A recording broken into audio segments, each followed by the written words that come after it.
پھر ابھی مہینہ 1.5 مہینہ ہوا ہوگا کہ جناب اسماعیل ہانیہ کو مارا گیا. اور کہاں مارا گیا؟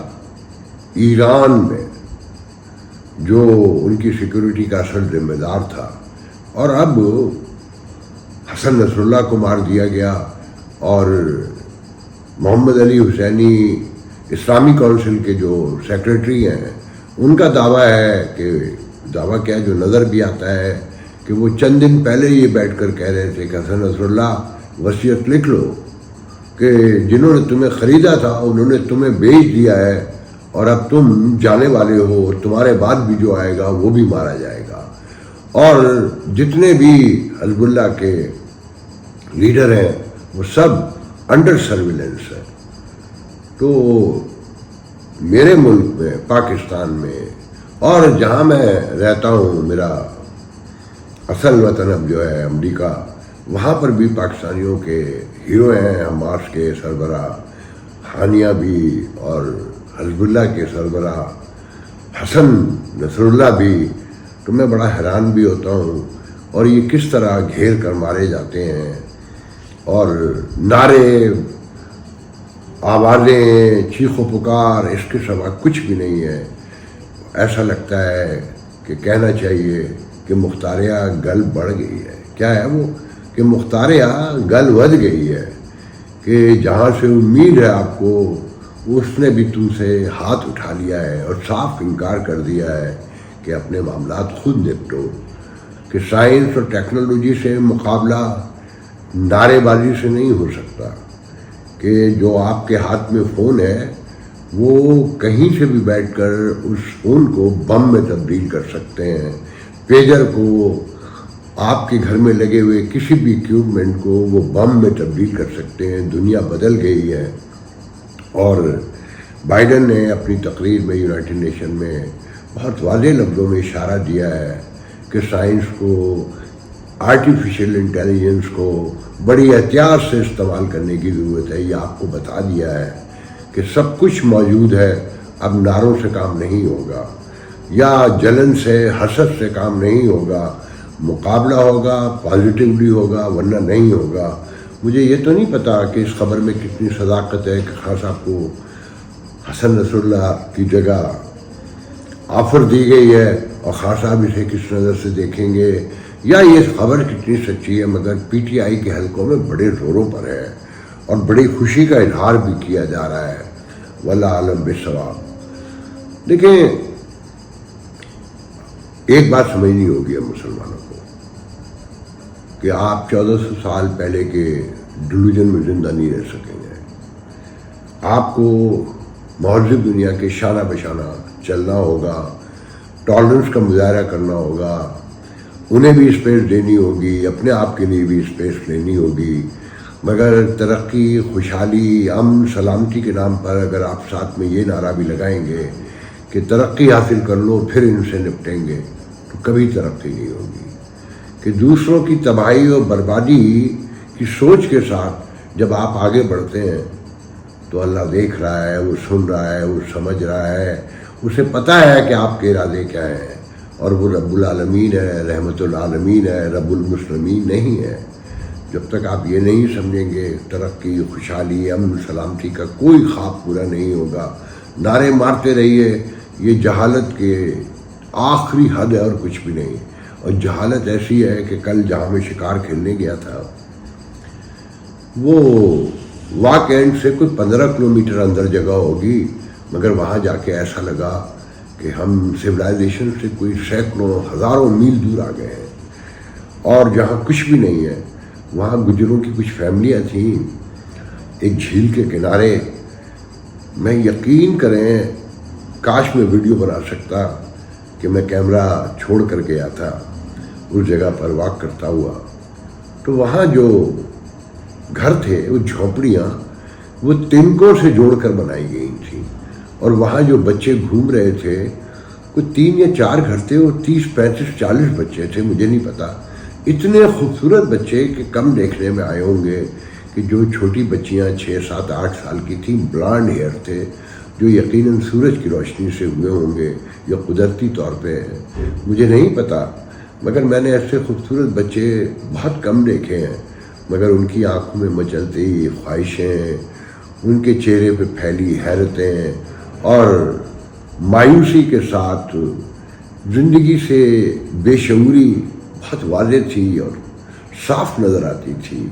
وہاں جو لوگ موجود تھے، جو ایڈلٹ تھے، جو خواتین تھیں، جو مرد تھے، وہ بیچارے بڑے کسمہ پرس سے، مجھے نہیں پتا کہ ان کا زندہ رہنے کا طریقہ کیا تھا، وہ کس بنیاد پر وہاں رہ رہے تھے۔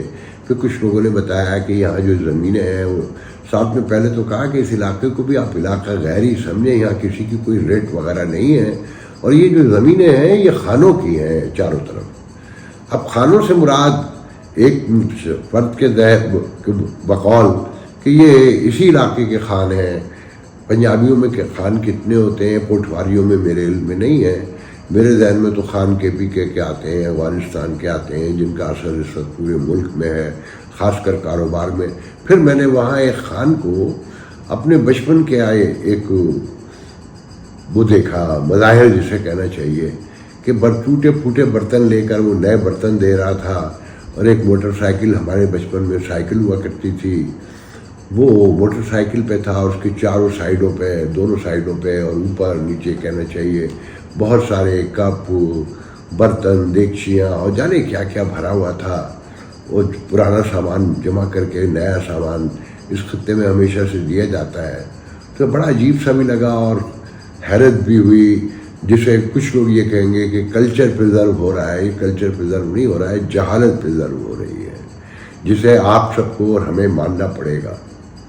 بہرحال مچھلی کا ایک شکار جو تھا وہ بھی ایک نیا تجربہ تھا، کہ جو لوگ ساتھ تھے اسی علاقے کے، وہ ایک جنریٹر لے کر آئے تھے۔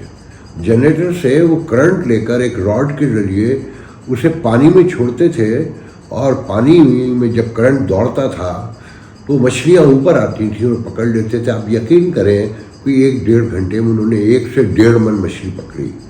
میں نے زندگی میں نہ کبھی سنا نہ کبھی دیکھا تھا، پہلی بار دیکھا اور حیرت بھی ہوئی۔ پھر پتہ چلا کہ جو لوگ یہ شکار کرتے ہیں اگر تواتر و تسلسل سے کریں تو ڈائلائسس میں چلے جاتے ہیں، کہ کرنٹ انہیں بھی لگتا ہے، اور پانی میں اگر بندہ موجود ہو تو باڈی ایک اور خاص قسم کا پانی چھوڑتی ہے، جس سے بدن میں پانی کم ہو جاتا ہے، اور ڈائلائسس۔ تو میں نے جو صاحب یہ کام کر رہے تھے، پڑھے لکھے نوجوان لڑکے تھے اور بڑے امپورٹنٹ اداروں میں کام کرتے تھے، تو میں نے ان سے پوچھا جب آپ کو پتہ ہے کہ ڈائلائسس پہ جا سکتے ہیں، آپ اس تواتر سے یہ کام کرتے ہیں، تو انہوں نے کہا صاحب جی شوق کا کوئی مول نہیں ہوتا۔ تو آپ کیا جواب دے سکتے ہیں، مگر میرے لیے سب کچھ حیران تھا۔ اور پتہ چلا کہ ان جھیلوں میں جہاں ہم گئے تھے آبشاروں میں، وہ ڈیم تھا، شاہپور ڈیم کہلاتا ہے میرے خیال میں، کہ 40 کلو کی مچھلیاں بھی ہیں، 10 کلو تک کی پکڑی بھی گئی، اور اس سے بڑی 1-2 بار چھوٹ گئیں، مگر مجھے یقین نہیں آ رہا تھا، اتنی بڑی مچھلیاں تو میں نے سمندر میں سنی ہے۔ خیر جب ہم واپس آئے تو پنڈی میں ہر طرف بتایا جاتا ہے، جو میں نے آنکھوں سے تو نہیں دیکھا مگر جو کالز آ رہی تھیں، جو یار دوستوں کے ساتھ لوگ تھے ان کی کالز آ رہی تھی کہ ہر طرف جو ہے مقابلہ ہو رہا ہے، شیلنگ ہو رہی ہے، لڑائی ہو رہی ہے، اور فائنلی انہیں ناکام پی ٹی آئی کو بنا دیا گیا۔ یہ کب تک رہے گا اس سے اندازہ لگا رہے ہیں، لوگ تھک جاتے ہیں۔ پھر اس خطے کی یہ خاص اپنی ویلیوز ہیں کہ وہ لڑنے کے آپس میں ماہر ہیں، باہر لڑنے کے لیے وہ بڑے کمزور ہیں، وہ طاقت کے سامنے جلدی ہتھیار ڈال دیتے ہیں۔ خاص صاحب کے ساتھ کیا ہونے جا رہا ہے یہ تو مجھے نہیں پتا، مگر مجھے یہ پتا ہے کہ حکومت اپنی آخری کوششیں کر رہی ہے، ترامیم کر رہی ہے، اور ترامیم بھی کیسی ہونے جا رہی ہیں کہ کنٹونمنٹ بورڈ جو ہے مکمل آزاد ہو جائیں گے، وہ اپنا ٹیکس بھی وصول کریں گے، مطلب ریاست میں نئی چھوٹی چھوٹی باقاعدہ ریاستیں تشکیل پانے جا رہی ہیں۔ اس سے زیادہ اور کیا کہوں، جج رہیں گے نہیں رہیں گے، مجھے تو لگتا ہے کہ ججوں کی آڑ میں کھیل کہیں کچھ اور ہو رہا ہے۔ لیکن جی جس دشمن سے مقابلے کا خواب ہے، اس سے مقابلے کے لیے بہت دولت چاہیے۔ دنیا سے اب دولت ملتی نہیں ہے، سامان کی خریداری کے لیے اپنے وسائل چاہیے، اور وہ وسائل اس ملک میں بھی درکار نہیں ہیں، درپیش کیا کہنا چاہیے کہ موجود نہیں ہے، تو وہ ایسے ہی پیدا کیے جائیں گے کہ ٹیکس بھی اپنا ہو، زمینیں بھی اپنی ہو، کاروبار بھی اپنا ہو جو پہلے سے موجود ہے۔ اور بھارت جو دھمکیاں دے رہا ہے، ابھی پھر ان کے وزیر دفاع نے دھمکی دی، آپ نے سن لی ہوگی ڈیفینس منسٹر نے، کہ بلکہ وہ تو یہاں تک آئے ہیں کہ اگر پاکستان ہماری شرائط قبول کر لے، ہماری کنڈیشنز پر آ جائے، تو اسے IMF سے قرض لینے کی ضرورت نہیں ہے، ہم اسے قرض دینے کو تیار ہیں، امداد دینے کو تیار ہیں۔ اور مودی کی تقریر تو سب کو پتہ ہی ہے۔ بہرحال دیکھتے جائیے یہاں کیا سے کیا ہونے والا ہے۔ پھر ساتھ میں میرے لیے ایک حیران کن خبر یہ تھی کہ آرمی چیف کراچی پہنچے اور تاجروں سے ملے، ایک بھرمار کہتے ہیں تاجروں کی، کوئی 150 کے قریب لوگ تھے، اور کریم ریڈی جو اسٹیٹ سیکرٹری کے فرائض انجام دے رہے تھے، میری ہنسی نکل گئی کہ یہ جو کاروباری لوگ ہیں، جو اس ملک کے تاجر کہلاتے ہیں، جو اس ملک کے بڑے اکانومسٹ بھی بن چکے ہیں، جن کی وجہ سے ٹیکس کبھی کلیکٹ نہیں ہوا، جن کی وجہ سے منی ٹرانسفر سے لے کر منی لانڈرنگ سے لے کر سارے مسائل سامنے آئے، بلیک اکانومی کھڑی کی گئی، وہ سب آج محب وطن بنے ہوئے ہیں اور وہی پالیسیاں بنا رہے ہیں، تشکیل دے رہے ہیں۔ سب ان کے لوگ ہیں کہ انہوں نے اپنی دولت بچانی ہے۔ میں بہت پہلے بتا چکا ہوں کہ جس کے پاس 20-25 کروڑ روپے ہیں وہ ان کی مرضی کے بغیر نہیں رہ سکتا۔ غریب آدمی کو ویسے گردن ڈالنی ہے، پیسے والے کو ویسے ڈالنی ہے۔ تو مجھے نہیں پتا کہ ان کے پاس جانے کا کیا مقصد تھا کہ وہ اپنی دولت باہر سے لے آئیں گے، میں نہیں مانتا۔ آپ یقین کریں جتنے لوگ جمع ہوئے تھے ان میں سے کوئی بھی $500 ملین سے نیچے کی آسامی تو نہیں ہے۔ مطلب اگر 200 لوگ جمع کیے تھے تو $100 بلین تو آلریڈی ان کے باہر ہیں، جبکہ ان میں وہ لوگ بھی ہیں جن کے 10-10, 15-15, 20-20 بلین ڈالر بھی ہیں اور جو کسی ریکارڈ پہ نہیں ہیں، جنہوں نے دنیا کی مہنگی ترین پراپرٹیز کینیڈا میں، امریکہ میں، UAE میں، آسٹریلیا میں خرید رکھی ہیں اور مسلسل کمائے جاتے ہیں اور انہی کے پاس جانا پڑتا ہے، انہی کے ساتھ مشورہ کر کے اکنامک پالیسیاں بنائی جاتی ہیں۔ اس کے نتائج یہ نکل رہے ہیں کہ تشدد بڑھ رہا ہے، جرائم بڑھ رہے ہیں۔ آپ نے سنا ہوگا کہ گجرانوالہ میں ایک لڑائی میں 3 افراد کل مارے گئے جس میں 2 سگے بھائی تھے، ایک پہلے ان کا بہنوئی مارا جا چکا تھا۔ ہر طرف تشدد کی لہر ہے، کہیں انتہا پسندی کے نام پہ ہے، کہیں معمولی جرائم کے نام پر ہے، کہیں خاندانی دشمنیاں ہیں۔ ایسے میں آپ کو لگتا ہے کہ یہاں کوئی پراسپیرٹی آئے گی، اور جب منظر پہ یہ بھی نظر آ رہا ہو کہ وہی خاندانی چور، وہی پشتینی لوٹنے والے جو 77 سال سے اس ملک کو لوٹ رہے ہیں، وہی پیش ہیں حب الوطنی کے نام پر، اور انہی سے بیٹھ کے صلاح مشورے کیے جاتے ہیں۔ ہو سکتا ہے آپ میں سے بہتوں کو کوئی امید، مجھے کوئی امید نظر نہیں آتی۔ اور پھر جو دنیا کے حالات تبدیل ہو رہے ہیں، جو یہاں انتہا پسندی بڑھ رہی ہے، جس طرح نعرے لگائے جا رہے ہیں، ان نعروں سے نہ کبھی نکلا تھا، نہ کبھی نکلنے جا رہا ہے، اور نہ نکلتا ہوا کبھی نظر آتا ہے کہ سمجھ لیں کہ دنیا بدل چکی ہے۔ جنگ کے طریقے ہی، اکانومی کے طریقے ہی نہیں بدلے، جنگ کے طریقے بھی بدل گئے ہیں کہ وہ گھر بیٹھے آپ کے گھروں کو، ہمارے گھروں کو، ہمارے اوزار کو، ہمارے گھر کے برتنوں کو ویپن میں بدل سکتے ہیں اور بیٹھے بیٹھے ختم کر سکتے ہیں۔ اور آپ دیکھ لیں تاریخ اٹھا کر کہ اللہ کبھی ڈائریکٹ مدد کو زمین پر نہیں اترا، کسی مسلمان کے لیے نہیں اترا، وہ عام انسانوں، غریبوں، کمزوروں کے لیے تو آتا ہے، اور وہ بھی روح بدل کر آتا ہے، مگر کبھی اس نے اعلان نہیں کیا کہ میں مسلمانوں تمہیں بچانے کے لیے پہنچوں گا۔